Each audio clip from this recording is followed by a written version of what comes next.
સ્તવન કરું, સ્તવન કરું, સ્તવન કરું ઈસુ તારું.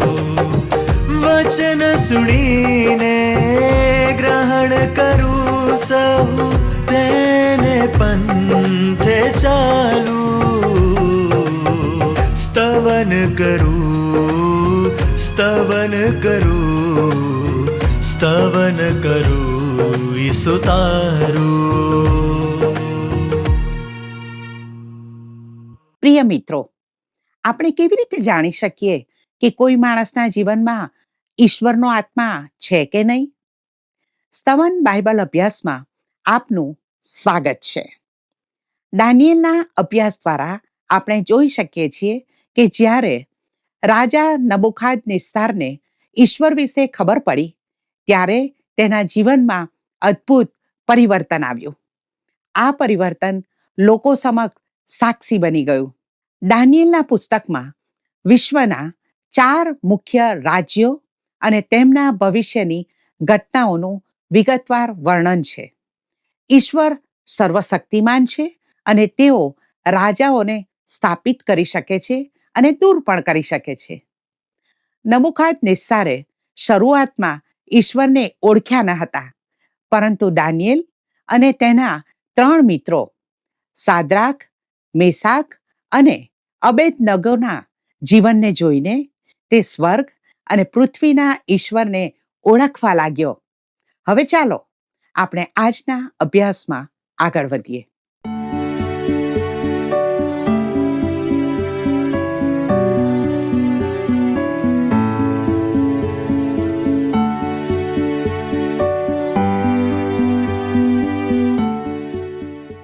નમસ્કાર મિત્રો, આજે આપણે દાનિયેલનું પુસ્તક તેનો 4થો અધ્યાય તેની 1 થી 16 કલમોનો અભ્યાસ કરવાના છીએ. અને મિત્રો, તેનો વિષય છે નબુખાદનેસ્સાર રાજાની સાક્ષી અને નબુખાદનેસ્સાર રાજાની સમજશક્તિની પુનઃસ્થાપના. આજે આપણે આ બાબતો વિશે સમજવાનો પ્રયત્ન કરીશું. આ અધ્યાય આપણને રાજા નબુખાદનેસ્સાર વિશે નવી જાણકારી આપે છે જે અગાઉ ક્યારેય જાણી ન હતી. તેમના પરિવારના ભૂતકાળમાં એક ગુપ્ત રહસ્ય છુપાયેલું હતું જેનો તેઓ ગર્વથી ઉલ્લેખ કરતા હતા. નબુખાદનેસ્સાર રાજા એક પ્રકારના ગાંડપણથી પીડાતા હતા. આ અધ્યાય બાબિલના ઐતિહાસિક દસ્તાવેજોમાંથી મળેલી માહિતી પર આધારિત છે. નબુખાદનેસ્સારને વારંવાર સ્વપ્નો આવવાની સમસ્યા હતી, જે આજે પણ એક જાણીતી માનસિક બીમારી છે. આ સમસ્યા આજે પણ વિશ્વના ઘણા શાસકોને અસલામતીની લાગણી અને ચિંતામાં રાખે છે. તેને લીધે તેઓ પીડાય છે. વાલા મિત્રો, આજકાલ માનસિક સમસ્યાઓ અને અસામાન્ય વર્તન પર ઘણું ધ્યાન આપવામાં આવે છે. મને વારંવાર આશ્ચર્ય થાય છે કે આ દુનિયામાં કોણ માનસિક રીતે સંપૂર્ણ સ્વસ્થ છે.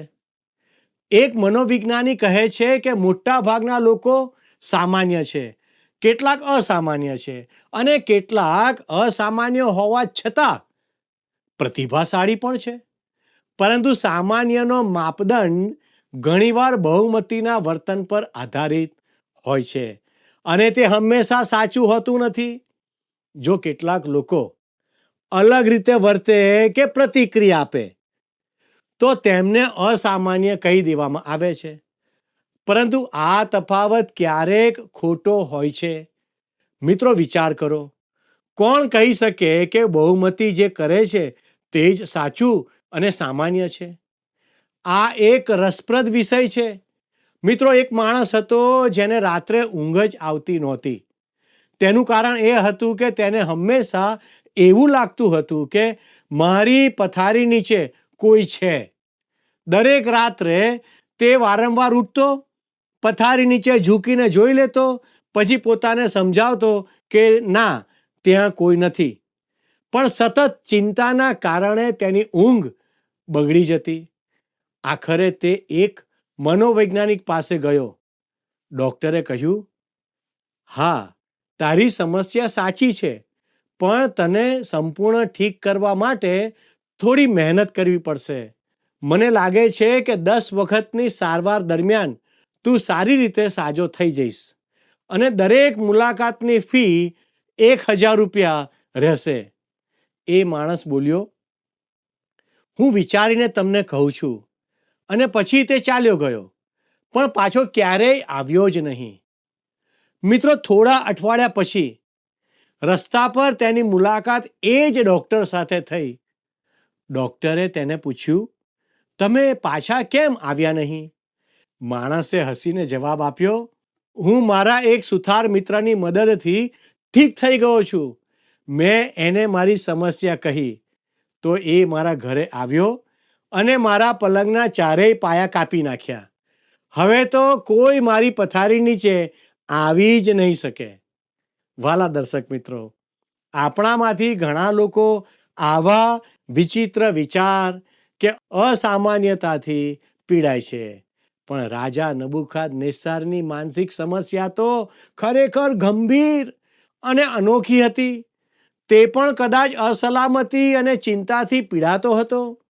આવો દાનિયેલ 4:1-3 કલમને વાંચીએ.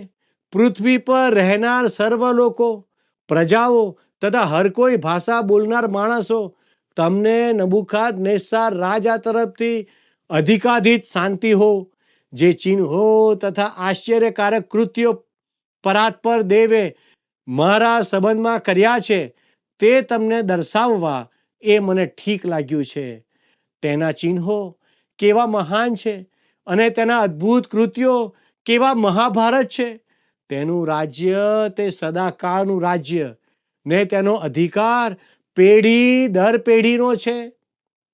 મિત્રો, નબુખાદનેસ્સાર રાજાની આ વાત તેમના વિશ્વાસના વિકાસની સાક્ષી છે.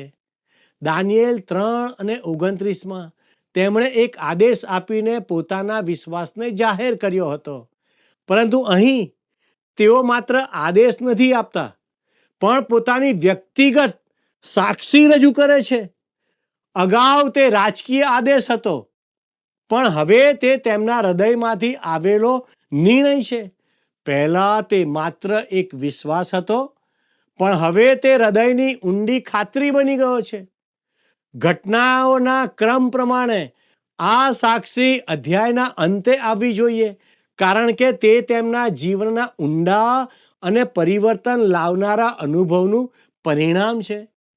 વાલા મિત્રો, નબુખાદનેસ્સાર રાજાએ પોતાના રાજ્યના તમામ લોકો, પ્રજાઓ અને વિવિધ ભાષાઓ બોલનારાઓને શાંતિનો સંદેશ મોકલ્યો. અહીં તેઓ પ્રજાઓ વચ્ચેની શાંતિની વાત નથી કરતા, કારણ કે તે તેમના સૈન્યની શક્તિ અને પરાક્રમથી પહેલેથી જ સ્થાપિત હતી. તેના બદલે તેઓ હૃદયની શાંતિ વિશે બોલે છે. એ શાંતિ જે એક પાપીને ત્યારે મળે છે જ્યારે તે જાણે છે કે ઈશ્વરે તેને સ્વીકાર્યો છે અને તેનું ઈશ્વર સાથે સમાધાન થયું છે. આ અધ્યાયમાં આપણે જોઈશું કે નબુખાદનેસ્સારને પણ આ હૃદયની શાંતિ પાછી મળી હતી. રાજા પાસે ઘણા વિદ્વાનો હતા, પરંતુ સાચો જવાબ, સાચી સમજ અને સાચી શાંતિ ફક્ત દાનિયેલ પાસે હતી, જેમાં દૈવી જ્ઞાન અને દેવદૂતોનો આત્મા હતો. તે સમયના પંડિતો અને જાદુગરો ઉચ્ચ અભ્યાસીઓ ગણાતા, પરંતુ તેઓ રાજાના સ્વપ્નો અને દર્શનોનો અર્થ સમજી શક્યા નહીં. આ બતાવે છે કે કેટલીક પરિસ્થિતિઓમાં દૈવી સમજની જરૂર હોય છે, જે દાનિયેલમાં હતી. નબુખાદનેસ્સાર રાજાએ કહ્યું, પરાત્પર ઈશ્વરે મારા માટે જે કર્યું છે. અહીં રાજાની સાક્ષી હવે ખૂબ જ વ્યક્તિગત બની ગઈ છે. ઈશ્વર હવે માત્ર 3 હિબ્રુ યુવાનોના ઈશ્વર નથી, પરંતુ તેના પોતાના ઈશ્વર પણ છે. રાજા ઈશ્વરના ચિહ્નો, આશ્ચર્યજનક કાર્યો અને ઈશ્વરના સર્વોચ્ચ અધિકારની સાક્ષી આપે છે. તે માને છે કે ઈશ્વરનું શાસન, રાજ્ય અને અધિકાર તેમના પોતાના રાજ્ય કરતાં પણ ઉચ્ચ અને શ્રેષ્ઠ છે. મિત્રો, આપણે ઈશ્વરના ચિહ્નોને ગંભીરતાથી લેવા જોઈએ. તેમને નકારવાને બદલે ઈશ્વરની પ્રાર્થના દ્વારા તેમનો અર્થ સમજવાનો પ્રયાસ કરવો જોઈએ. અહીં નબૂકદનેસ્સર રાજા જે શાંતિની વાત કરે છે તે માણસોના હૃદયમાં ત્યારે જ આવે છે જ્યારે તે ઈશ્વરને સાચી રીતે ઓળખે છે. રોમિયોનો પત્ર તેનો 5મો અધ્યાય 1લી કલમમાં બાઇબલ કહે છે, ત્યારે આપણને વિશ્વાસથી ન્યાયી ઠરાવવામાં આવ્યા છે. તેથી આપણે આપણા પ્રભુ ઈસુ ખ્રિસ્તને આશરે દેવની સાથે સમાધાન પામીએ છીએ. પ્રિય મિત્રો, આ તે શાંતિ છે જે પ્રભુ ઈસુએ વધસ્તંભ પર પોતાના જીવનનું બલિદાન આપીને આપી છે. આ શાંતિ પાપી વ્યક્તિના હૃદયમાં ત્યારે આવે છે જ્યારે તેને ખાતરી થાય છે કે ઈસુએ તેના પાપનો દંડ ચૂકવી દીધો છે. હવે બધું ઠીક છે અને ઈશ્વર તેની સાથે છે અને તેની તરફ છે. વાલા દર્શક મિત્રો, આજે દુનિયામાં તમામ મુશ્કેલીઓ, દુઃખો અને અશાંત હૃદયનું મુખ્ય કારણ પાપ છે. કારણ કે બધું યોગ્ય નથી. એક યુવાને તેની વેદના મને કહી, હું મારી જાત સાથે શાંતિમાં નથી, હું મારા માતા પિતા સાથે શાંતિમાં નથી, હું મારા શિક્ષકો સાથે શાંતિમાં નથી, હું કોઈની સાથે શાંતિમાં નથી. આમ જોઈએ તો માણસે સૌથી પહેલા ઈશ્વર સાથે સમાધાન કરવું જરૂરી છે. જ્યારે હૃદયમાં ઈશ્વરની શાંતિ આવે છે ત્યારે જ તે આસપાસના લોકો સાથે સાચી શાંતિમાં રહી શકે છે. તે સિવાય સાચી શાંતિ મળતી નથી.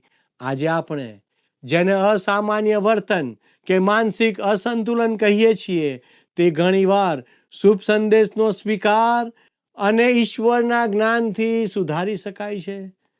મિત્રો, હકીકતમાં ફક્ત ઈશ્વરનું વચન જ માણસના હૃદયમાં સાચી શાંતિ લાવી શકે છે.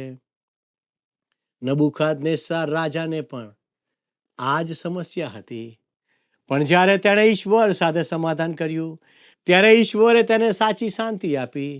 મિત્રો, આજે ઈશ્વર તમારી સાથે પણ સમાધાન કરવા તૈયાર છે. તેઓ તમારી રાહ જુએ છે. જ્યારે તમે ઈશ્વર સાથે સમાધાન કરી લેશો ત્યારે તમે એક આનંદિત અને તેજસ્વી વિશ્વાસી બનશો. મિત્રો, હવે આપણને નબૂકદનેસ્સર રાજાના માનસિક અસંતુલનનું પ્રથમ લક્ષણ કલમ 4માં જોવા મળે છે.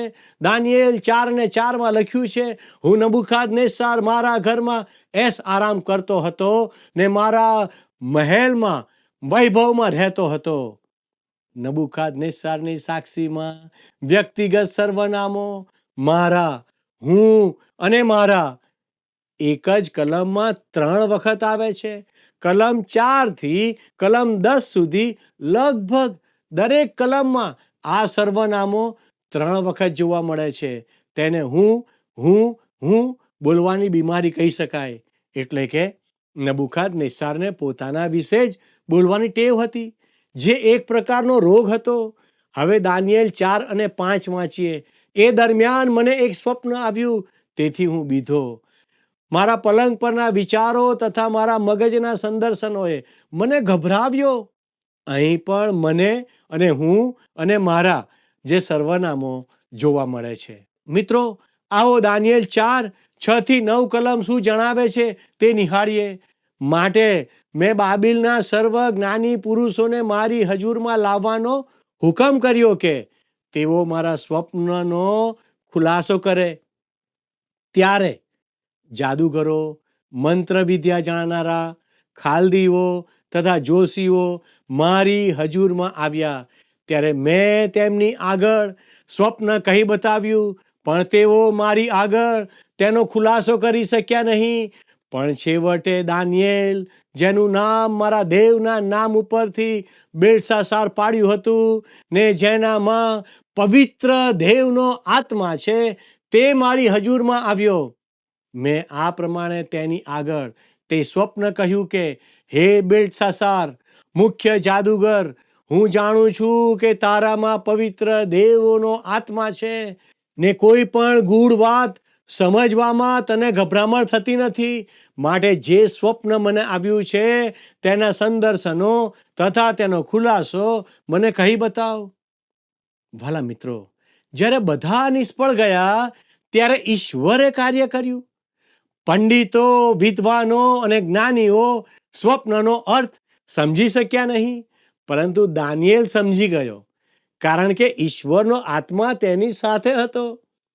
બાબિલના તમામ જ્ઞાનીઓને ફરીથી બોલાવવામાં આવ્યા, પરંતુ તેઓ સ્વપ્નનું અર્થઘટન કરી શક્યા નહીં. ઈશ્વરે જ રાજા નબુખાદનેસ્સારને બંને સ્વપ્નો આપ્યા હતા અને ફક્ત ઈશ્વર જ તેનો અર્થ સમજાવી શકે છે. આખરે દાનિયેલને બોલાવવામાં આવ્યો.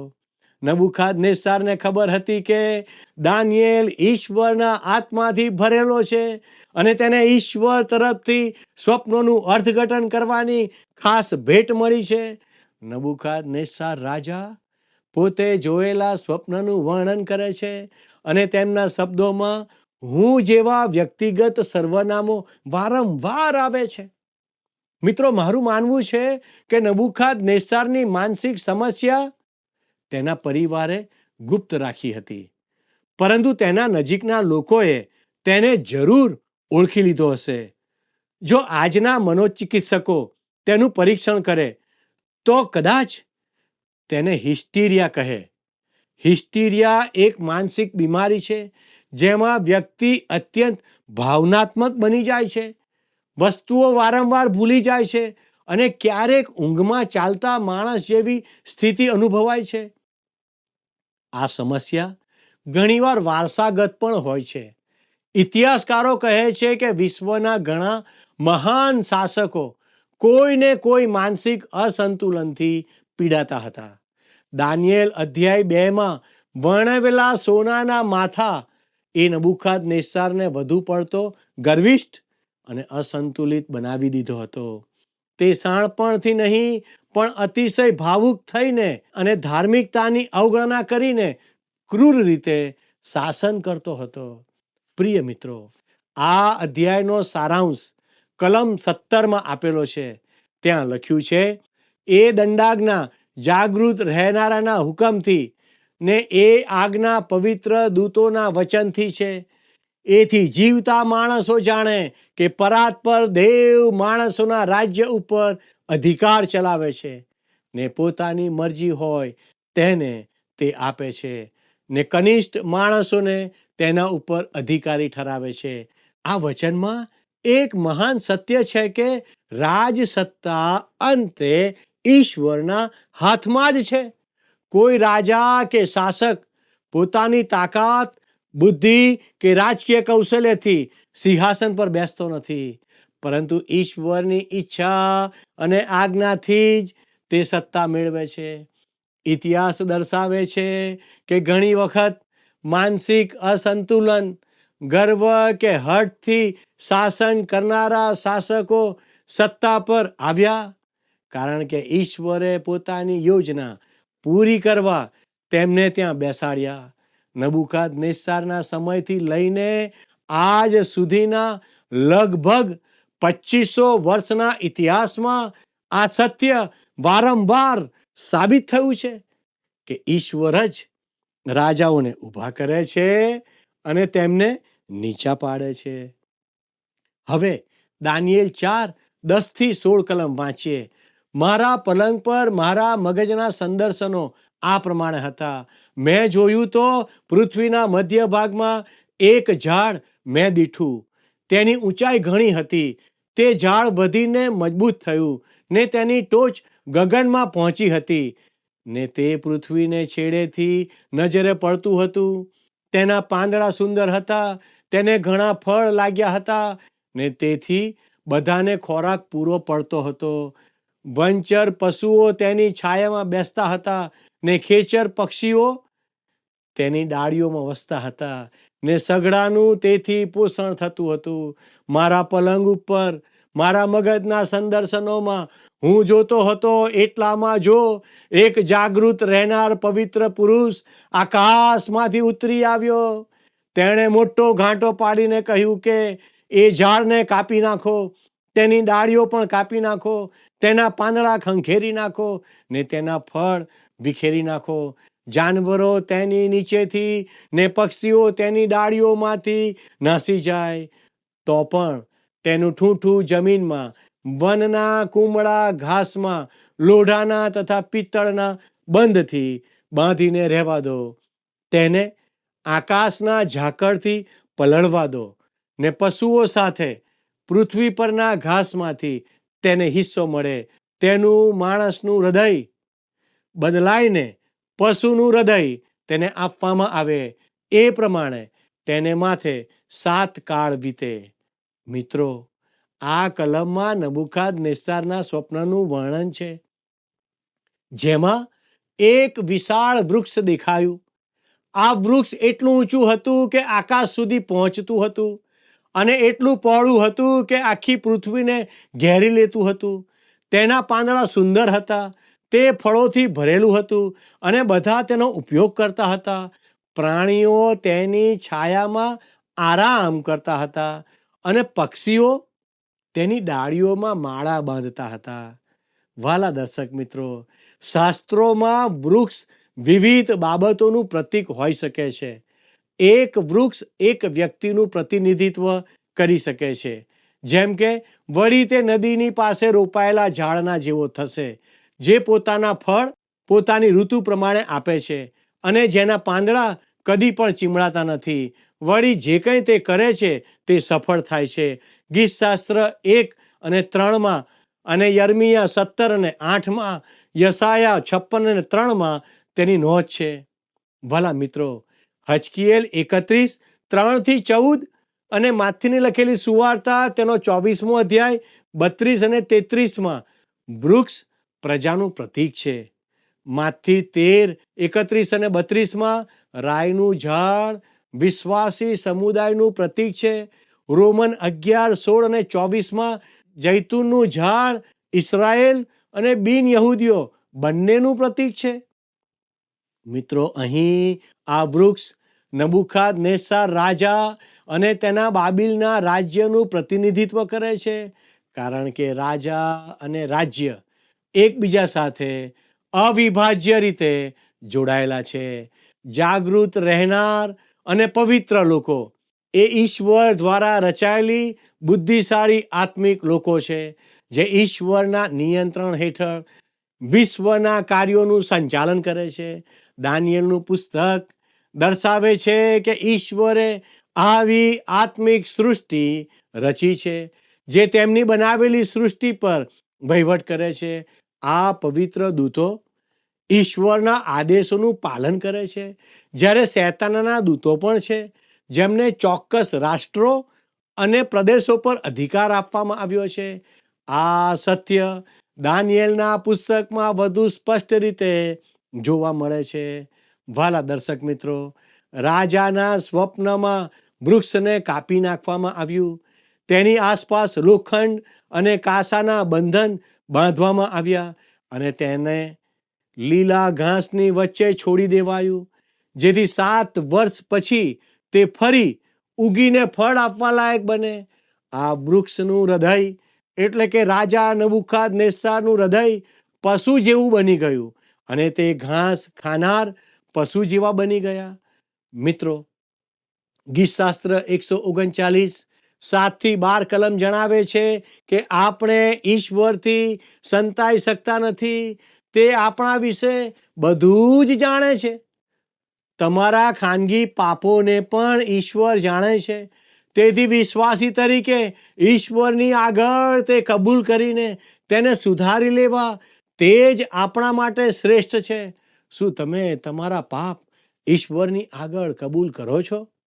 ઈશ્વર આપણને મદદ કરે કે આપણે એ પાપોને કબૂલીએ અને ઈશ્વરની સમક્ષતામાં આપણી જાતનું અર્પણ કરીએ. ઈશ્વર આ પ્રમાણે કરવા આપ સર્વને મદદ કરો. એ જ પ્રાર્થના સાથે હું આપને વિદાય લઉં છું. આમેન. ને જોઈએ અગ્નિ માનીએ તુજવાણી, એટલી છે વિનંતી અગ્નિ પડવા દે. માંગી નવી શક્તિ તુજ પર વિશ્વાસ રાખી, નાઠા શકને ભીતિ અગ્નિ પડવા દે. અગ્નિ પડવા દે, અગ્નિ પડવા દે, આવ પવિત્ર આત્માને બાપ્તિસ્મા દે. અગ્નિ પડવા દે, અગ્નિ પડવા દે, આવ પવિત્ર આત્માને બાપ્તિસ્મા દે.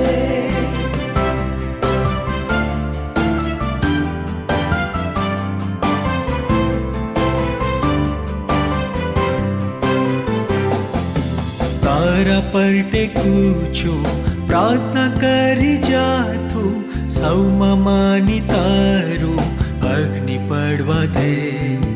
તારી ગમ સૌલાવી મનમાં હર્ષ ઉપજાવી, સ્વર્ગી ઘંટ વગાડી અગ્નિ પડવા દે. અગ્નિ પડવા દે, અગ્નિ પડવા દે, આવ પવિત્ર આત્માને બાપ્તિસ્મા દે. અગ્નિ પડવા દે, અગ્નિ પડવા દે, આવ પવિત્ર આત્માને બાપ્તિસ્મા દે.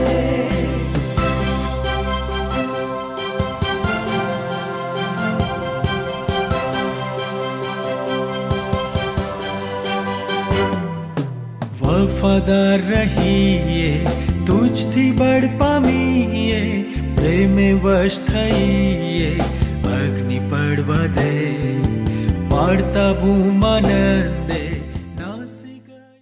પ્રિય મિત્રો, આજના વચનમાંથી આપણે શીખ્યા કે જીવનની દરેક સફળતા ઈશ્વર તરફથી આવે છે.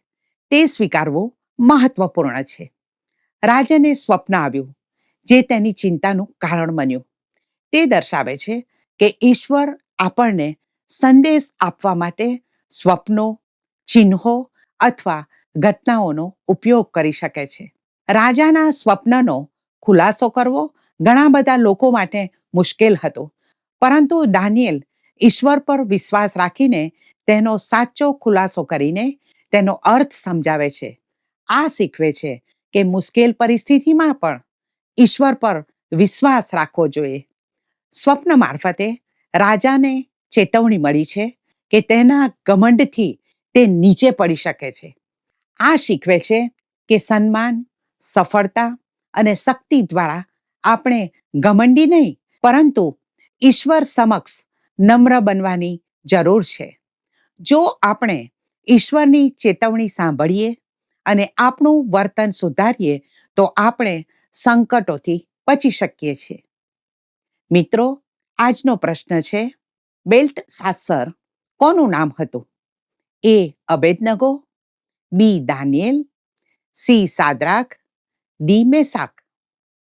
મિત્રો, ગત પ્રશ્નનો જવાબ છે બી 7 ગણી. મિત્રો, આ કાર્યક્રમ વિશે આપના પ્રતિભાવો અને આજના પ્રશ્નનો જવાબ અમને જરૂરથી મોકલી આપશો. અમારો સંપર્ક નંબર છે 94 29 37 56 10 9429375610. ધન્યવાદ. શું તમને આ કાર્યક્રમ ગમ્યો? અત્યારે જ અમને મિસ કોલ કરો.